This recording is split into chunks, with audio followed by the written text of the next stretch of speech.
अच्छा मीर साहब, ये तो बड़ी एक पुरानी कहानी भी है ना, आपको याद है पहले एहतसाब फिर इंतखाबात, और ये बात पहले भी किसी ने ये बात और ये नारा दोहराया था, तो गोया it lends more credence to your point of view कि फिर इलेक्शन तो ज़ाहिर है ये अहम काम है एहतसाब का, ये हम मुकम्मल कर लें तो फिर इंतखाबात तो 90 दिन में शायद मुमकिन ना हो, और फिर मरदमशुमारी और डीलिमिटेशन का भी मामला है। मेरे भाई बात यह है कि मैं पहली दफ़ा आपके प्रोग्राम में आया हूँ, तो मैं हालात की नज़ाकत को समझते हुए सिर्फ इतना कहूँगा कि ये जो एहतसाब का नारा है ना, बेरहमाना एहतसाब, ये नारा सबसे पहले जनरल अयूब खान ने लगाया था। फिर ये बेरहमाना एहतसाब जो है, इसका नारा याह्या खान ने लगाया, और उसने बहुत से ब्यूरोक्रेट्स जो हैं उनको नौकरी से निकाल दिया। फिर यही बेरहमाना एहतसाब जनरल ज़ियाउल हक ने शुरू किया, और फिर बेरहमाना एहतसाब, मुझे आज तक वो प्रेस कॉन्फ्रेंस याद है जनरल परवेज़ मुशर्रफ की, पीटीवी हेडक्वार्टर में उसने जो उनका जो ऑडिटोरियम है वहाँ पे प्रेस कॉन्फ्रेंस की थी, और उसने नैब बुलाने का ऐलान किया, और बड़ा वो कहते हैं मटकते हुए उन्होंने कहा, national accountability bureau, NAB, we will nab the politicians.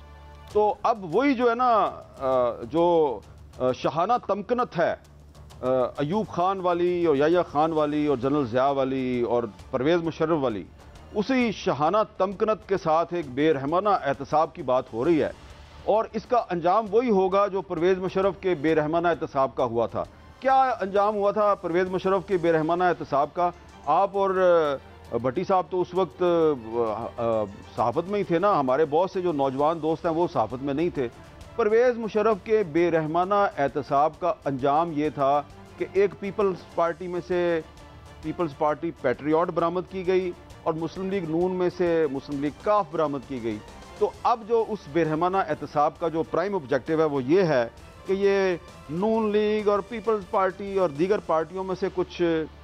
जो इलेक्टेबल्स हैं उनको निकाल के कुछ थोड़े इस्तेहकाम पाकिस्तान पार्टी में भेज दिए जाएँ, और कुछ जो है वो परवेज़ खटक के हवाले कर दिए जाएँ। अल्लाह अल्लाह खैर सलाह। अच्छा मीर साहब, गुजारिश है, पिछले 2 दिन आपकी अहम मुलाकातें हुई, मैं तो छोटा सा रिपोर्टर हूँ, आपसे सीखता हूँ। निगरान मुजरा के लिए किन किन के नाम आ रहे हैं, और दूसरा, क्या आप पीडीएम का इत्तेहाद देख रहे हैं? मुस्लिम लीग नून और पीपल्स पार्टी के रास्ते जुदा हो सकते हैं, इसके कितने इम्कान हैं? देखें भट्टी साहब, वो कल रात को जो एक महफिल तोआम थी,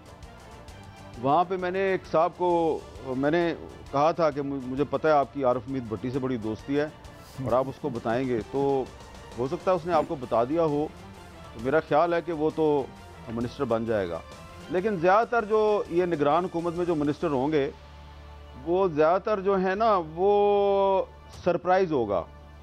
मीडिया के लिए भी, और ये जो पॉलिटिकल पार्टीज़ है ना, पीपल्स पार्टी, मुस्लिम लीग नून, इन सब के लिए सरप्राइज़ होगा। थोड़ा सा इंतज़ार कर लें तो सरप्राइज़ का ज़रा मज़ा आएगा। लेकिन मीर साहब, ये जो मीर साहब बड़ी मुश्किल हम जैसे छोटे आदमियों के सामने आते हैं, हमें फ़ायदा लेने दें। तो क्या मैंने जो गुजारिश की थी, क्या पीडीएम को आप आगे कंटिन्यूटी देख रहे हैं, या मुस्लिम लीग नून और पीपल्स पार्टी के रास्ते अलग हो सकते हैं? और एक आखिरी सवाल आपकी पसंद का, दुबई वाले पाकिस्तान और लंदन वाले पाकिस्तान सैर करने आ सकते हैं जल्द? देखिए, ये पाकिस्तान जो है ये उनका मुल्क है,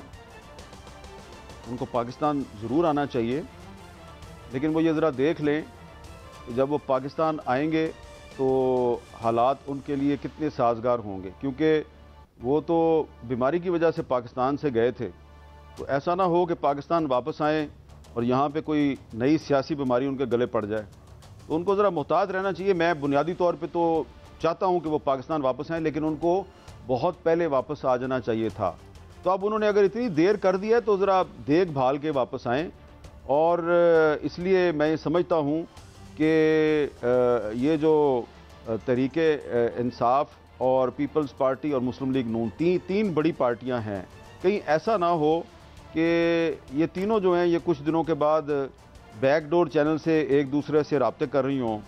और अल्टीमेटली फिर तीनों की क़यादत जो है, बची खुची क़यादत इन तीनों पार्टियों की, वो एक ही ट्रक पे नज़र आ रही हो और मुतालबा कर रहे हो कि जल्दी जल्दी इलेक्शन कराओ। अल्लाह ताला हमें ऐसा मंज़र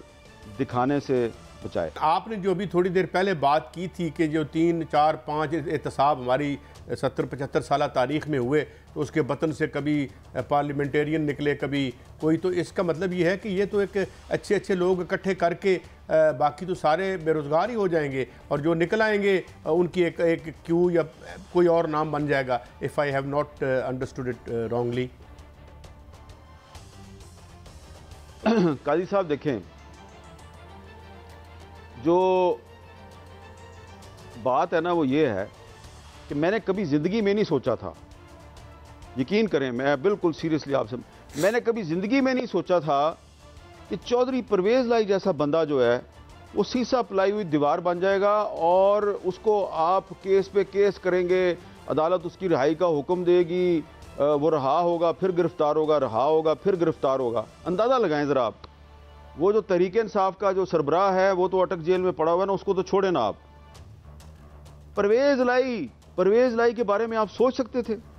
तो अगर परवेज़ लाई जैसा बंदा जो है वो इस पूरे सेटअप को इतना टफ टाइम दे रहा है, तो आप खुद ही अंदाज़ा लगा लें कि आने वाले वक्त में अगर ये बंदा हीरो बन गया तो और कितने बंदे हीरो बनेंगे। इसलिए इस वक्त जो है ना एक खौफ की फ़ज़ा है, लोग बोलते नहीं हैं। कोई परवेज़ लाई साहब जो हैं इस वक्त जिस मुज़ामत का मुज़ाहरा कर रहे हैं, कोई उनकी तारीफ़ करने के लिए तैयार नहीं है, कोई उनको शाबाश देने के लिए तैयार नहीं है, क्योंकि शक है कि यार ये चौधरी साहब जो हैं इनका जो ट्रैक रिकॉर्ड है वो ऐसा है कि ये किसी भी वक्त चुटकी बजाते में या यू टर्न मार सकते हैं, लेकिन अभी तक तो नहीं ना मारा उन्होंने ना। तो इसलिए मैं समझता हूं कि परवेज़ लाई, ये जब तक परवेज़ लाई को नहीं तोड़ेंगे ना तो और भी बहुत से लोग नहीं टूटेंगे। और अगर ये सेटअप जो है, ये सारे लोग इन्होंने अगर परवेज़ लाई को हीरो बना दिया है तो फिर आप खुद ही सोचें कि इनके अपने पल्ले क्या है। अच्छा अमीर साहब, ये जो अटक जेल में एक सियासी जमात के चेयरमैन हैं, क्या समझते हैं जो माजी में उनके साथ पॉलिसी थी उसी का तसलसल रहेगा, या कोई बाहर या कोई नरमी हो सकती है, या वही सिलसिला रहेगा जो पिछले 16 माह से जारी था? देखें, पहली बात तो यह है कि मैं ये समझता हूँ कि ये अल्लाह की पकड़ है। जिस रौनक के साथ वो बतौर वज़ीर आज़म अपने सियासी मुखालफिन को धमकियाँ देते थे कि मैं तुम्हारा जेल में जो एसी है वो वापस करवा दूंगा, मैं तुम्हें मूँछों से पकड़ के गिरफ्तार करूंगा, मैं तुम्हें ये कर दूंगा, मैं तुम्हें वो कर दूंगा, तो ये इंसान जो है ना वो बाज़ औक़ात उसकी ज़ुबान से ऐसे अल्फाज निकल जाते हैं जो ख़ुद उसके लिए फिर एक रस्सी की सूरत में अल्लाह की पकड़ बन जाते हैं, तो वो उसमें फंसे हुए हैं। तो अगर वो तौबा करेंगे अल्लाह ताला से और जेल में रुजू करेंगे अल्लाह ताला से, अल्लाह ताला तो सबको माफ़ कर सकता है, तो हो सकता है अल्लाह ताला उनको माफ़ कर दे। लेकिन मैं ये समझता हूँ कि इस वक्त उनसे ज़्यादा जो सियासी मुज़ाहमत का इख्तियार हैं वो परवेज़ लाई साहब बने हुए हैं, क्योंकि उनके जो राइट लेफ्ट पे जो लोग थे चेयरमैन तहरीक इंसाफ के, वो तो सारे भाग गए ना। तो परवेज़ लाई को वो साहब कहते थे ये पंजाब का सबसे बड़ा डाकू है। तो पंजाब का ऐसा लगता है कि पंजाब का सबसे बड़ा डाकू जो है वो अब पंजाब में सियासी मुज़ाहमत का सबसे बड़ा इख्तियारा बन गया है, और मैच पड़ गया है चेयरमैन तहरीक इंसाफ और परवेज़ लाई में कि कौन ज़्यादा मुज़ाहमत करता है। अब देखें कौन जीता।